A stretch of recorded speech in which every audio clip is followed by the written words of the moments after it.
In 1978, the global financial system measured security entirely by physical barriers. Banks relied on thick steel vaults, armed guards, and heavy locks to protect their assets. But an entirely new, invisible frontier of digital banking was opening up right underneath them. Electronic wire transfers were moving millions of dollars daily, operating almost entirely on an honor system of human trust. Inside the Security Pacific National Bank in Los Angeles, the wire transfer room was a bustling hub of clerks operating telephones and early computer terminals. Because bank executives were so hyper-focused on guarding physical cash, they completely overlooked the dangerously unprotected nature of these new digital backdoors. 32-year-old Stanley Mark Rifkin was a professional freelance computer consultant, possessing none of the history or reputation of a career criminal.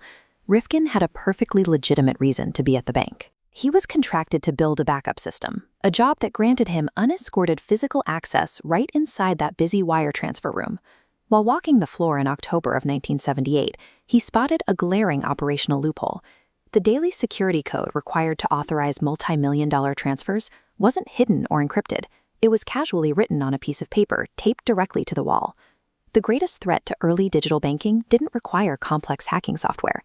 It simply required a contractor with good eyesight and a severe lack of oversight.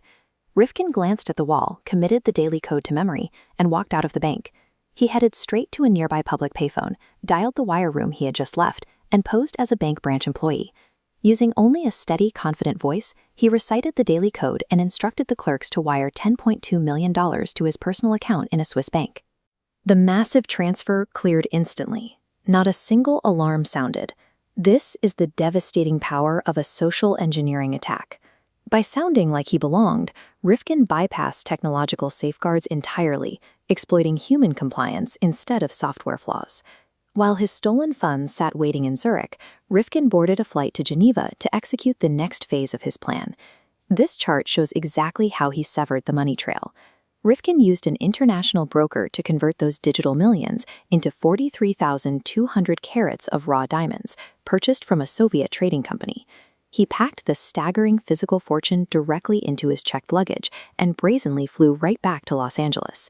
Meanwhile, Security Pacific National Bank didn't even know they were bleeding. For days, the missing $10.2 million appeared on their internal ledgers as a completely routine pending interbank transfer. Rifkin had achieved the impossible, an undetected, flawlessly laundered, perfect crime. But simply being a millionaire wasn't enough. Rifkin's ego demanded that the world recognize his genius. He devised a bizarre endgame.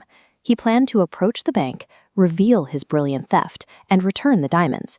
In exchange, he wanted them to hire him on a highly lucrative consulting contract to fix the exact vulnerability he had just exploited.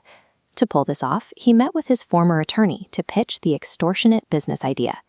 This illustrates the white hat paradox. The deep psychological need to be validated as a superior intellect often drives perpetrators to sabotage their own flawless escapes. This diagram shows the specific legal mechanic that doomed him. Attorney-client privilege only activates if formal legal defense or counsel is actively requested.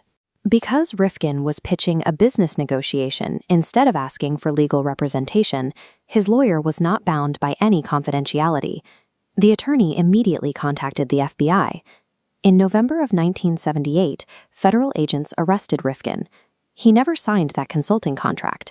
Instead, a federal judge sentenced him to 8 years in federal prison. No matter how sophisticated a digital system gets, the ultimate vulnerability in any security chain remains the unpredictable fragility of the human ego.